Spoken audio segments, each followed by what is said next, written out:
రాకోదదు రహస్యం.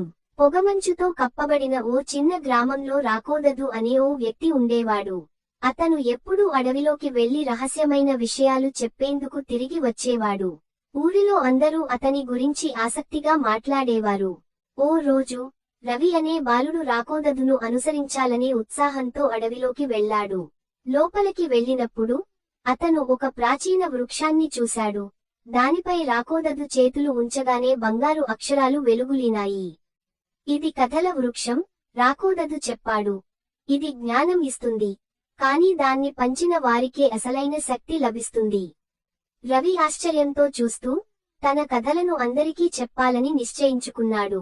అతను ఊరిలో చిన్న కథా వేదిక ఏర్పాటు చేసి కథలు చెప్పడం మొదలు పెట్టాడు. క్రమంగా అతని మాటలు ఊరంతా మారుమ్రోగాయి. కథలు విస్తరించాలి అంటే వాటిని పంచాలి. దయచేసి రవళి ఛానల్ కి సబ్స్క్రైబ్ చేసి మద్దతివ్వండి.